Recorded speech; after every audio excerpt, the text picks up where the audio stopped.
Selamat datang kembali di video pembelajaran fisika. Kali ini kita akan membahas modul rangkaian listrik arus bolak-balik dengan topik arus dan tegangan listrik bolak-balik atau AC. Berikut adalah tujuan pembelajaran video kali ini, di mana Anda diharapkan mampu memahami arus dan tegangan listrik bolak-balik atau tegangan AC, memahami rangkaian resistif murni, induktif murni, dan kapasitas murni. Arus bolak-balik adalah arus yang arah dan besarnya senantiasa berubah terhadap waktu dan dapat mengalir dalam dua arah. Arus bolak-balik diperoleh dari sumber tegangan bolak-balik seperti generator AC yang telah kita pelajari sebelumnya. Secara umum, arus dan tegangan bolak-balik yang dihasilkan generator listrik merupakan persamaan sinusoidal dengan frekuensi F. Jadi kita lihat di sini, V di sini tegangan merupakan fungsi dari sinusoidal ya. Demikian juga dengan arus, di mana I adalah kuat arus listrik, kemudian IM adalah kuat arus listrik maksimum, V tegangan listrik, Vm adalah tegangan listrik maksimum, T adalah waktu, F adalah frekuensi, omega adalah frekuensi sudut, dan theta adalah beda fase antara arus dengan tegangan. Satuannya adalah radian. Nah, berikut adalah contoh ya, gambar arus dan tegangan bolak-balik ya. Jadi di sini tetanya atau sudut fase 90 derajat. Jadi kita lihat baik tegangan maupun arus itu adalah gelombang sinus. Cuma bedanya untuk tegangan ini dimulai dari 0, sedangkan untuk arus dimulai dari puncaknya gitu ya. Artinya mereka berbeda 90 derajat. Misalnya contoh soal nih, pada output layar di osiloskop, pada percobaan rangkaian listrik arus bolak-balik digambarkan seperti berikut. Nah, ditanya adalah hitung arus sesaat ketika sudutnya 30 derajat. Nah, di sini kita lihat persamaan arus ya, I sama dengan IM sin omega T plus theta 0. Nah, di sini artinya ini semua, ini dikatakan sudutnya 30 derajat. Jadi di sini kita masukkan sudutnya 30 derajat, maka di sini kita lihat kan arus maksimumnya 60 mili, maka ini 60 dikali sinus 30 itu setengah, maka kita dapat arusnya adalah 30 mili ampere. Jadi pada saat sudut dari arus 30 derajat, maka arusnya nilainya sebesar 30 mili ampere. Nah, pada tegangan dan arus listrik AC ada namanya istilah nilai efektif. Nah, nilai efektif arus atau tegangan bolak-balik adalah nilai arus atau tegangan bolak-balik yang menghasilkan efek panas atau kalor yang sama dengan suatu nilai arus dan tegangan searah. Jadi, tegangan efektif ini atau arus efektif terkait dengan nanti power dan energi dari yang dihasilkan. Nilai efektif itu ditunjukkan oleh alat ukur seperti voltmeter atau ampermeter. Sedangkan untuk tahu nilai maksimum kita biasanya menggunakan osiloskop. Nah, kalau kita sudah tahu nilai maksimum atau puncak dari tegangan dan arus, maka kita bisa peroleh nilai efektifnya dengan rumus sebagai berikut, yaitu tegangan efektif adalah tegangan maksimum dibagi akar 2. Demikian juga untuk arus efektif adalah arus maksimum dibagi akar 2.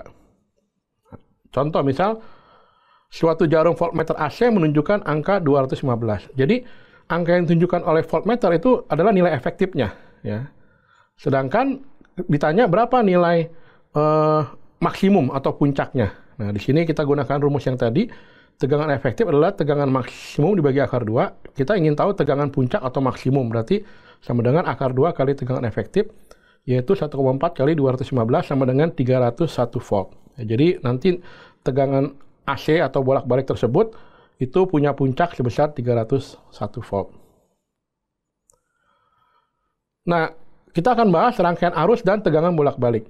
Pertama, kita membahas rangkaian resistif murni. Jadi artinya dalam komponen listrik ini hanya ada resistor, lalu kita berikan tegangan AC. Ya.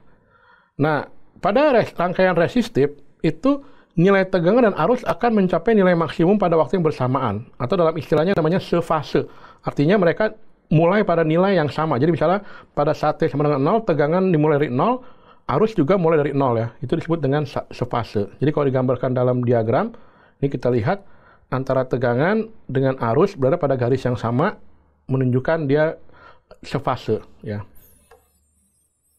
Contoh, misalnya seperti ini, rangkaian resistif ya, karena hanya ada resistor, diketahui hambatannya 40 ohm. Kemudian punya tegangan maksimum 200, frekuensinya 50, ditanya berapa arus yang mengalir pada resistor pada saat 1/60 second. Nah, di sini kita gunakan hukum Ohm. Jadi I maksimum sama dengan tegangan maksimum dibagi R. Tegangan maksimumnya adalah 200, R-nya 40, maka kita dapat arus maksimum 5 ampere. Kemudian kita hitung omega, yaitu frekuensi sudut, sama dengan 2pi kali F, yaitu 2pi kali 50 Hz, sama dengan 100 pi radian per second. Lalu kita masukkan persamaan arus. Arus adalah I maksimum dikali sin omega T, lalu kita masukkan nilai omeganya dan T-nya, maka akan kita dapatkan nanti arusnya pada saat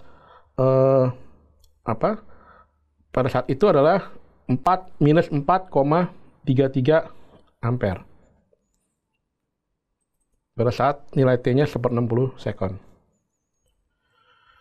Kemudian ada juga rangkaian induktif murni, artinya tegangan AC ini diberikan komponen induktor. Nah, kalau diberikan induktor, maka akan ada perbedaan fase 90 derajat. Ya, ini 90 derajat maksudnya. Artinya apa? Nanti arus listriknya akan tertinggal minus 90 atau tegangan listriknya mendahului 90. Jadi kalau kita lihat gambar, di sini kalau tegangannya dimulai dari 0, ya, maka arusnya akan tertinggal sebesar 90 derajat. Jadi kita lihat kan di sini arusnya baru mulai naik ketika sudah 90 derajat tegangan itu berjalan. Dengan kata lain, di sini arus tertinggal 90 derajat atau tegangan mendahului 90 derajat. Nah, untuk mendapatkan nilai arus maksimum pada induktor, itu adalah tegangan maksimum dibagi XL. Apa itu XL? XL adalah namanya reaktansi. Reaktansi induktor yang satuannya adalah ohm. Nah, reaktansi ini nilainya tergantung omega, ya tadi ya, frekuensi sudut, dengan induktansinya. Jadi XL adalah omega kali L. Ini adalah untuk rangkaian induktif. Kemudian, ini adalah contoh ya untuk rangkaian induktif. Kita lihat di sini diberikan L-nya setengah Henry, tegangannya 200 sin 200T.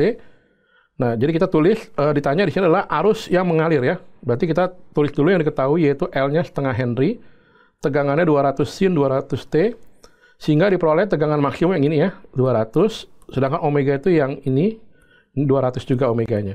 Angka pertama kita nyari XL, yaitu omega kali L, masukin angkanya, omeganya 200, L-nya setengah, maka kita dapat XL-nya 100 ohm. Setelah dapat XL, arus itu diperoleh dengan cara tegangan dibagi XL. Maka arus maksimumnya adalah VM, yaitu tadi 200, dibagi XL-nya 100, sehingga kita dapatkan arus maksimum pada induktor 2 ampere. Ya, ini adalah, jadi pada induktor kita perlu tahu yang namanya reaktansi induktif, yaitu XL ini. Karena ini seperti nilai hambatan ya, tapi di sini namanya reaktansi. Berikutnya adalah kapasitif murni. Nah, ini mirip dengan induktor, cuma bedanya justru di sini arus listriknya mendahului 90 derajat. Ya, ini artinya ini 90 derajat, tapi dengan kata lain tegangannya tertinggal 90 derajat. Jadi kalau kita lihat di sini kan arusnya mencapai puncak pada saat T sama dengan 0, baru tegangannya mencapai puncak 90 derajat kemudian. Artinya tegangannya tertinggal 90 derajat. Jadi kebalik dengan induktor gitu ya. Jadi kalau digambarkan di sini kita lihat ya, antara tegangan dengan arus itu sudutnya 90 derajat. Nah, sama dengan induktor, rumusnya IM adalah VM dibagi reaktansi, tapi di sini simbolnya XC. Namanya reaktansi kapasitor. Ya, tapi rumusnya sedikit berbeda dengan induktor, dia pakai 1/omega omega C. Ya, jadi XC ini 1/omega omega C. Sehingga kalau kita lihat contoh ya, di sini ada kapasitor 50 mikrofarad dihubungi dengan suatu rangkaian AC ya, di mana arusnya mengalir sebesar 2 sin 100T. Ditanya berapa tegangannya? Ya, sama seperti pada soal induktor tadi, langkah pertama kita tulis yang kita ketahui ya, yaitu C 50 mikrofarad, rubah ke farad ya. Kemudian arusnya 2 sin 100T, ya, maka arus maksimum adalah ini ya, 2 ya. Ini arus maksimum atau puncaknya. Omeganya adalah nilai yang ada dekat T ini, itu omega 100 ya.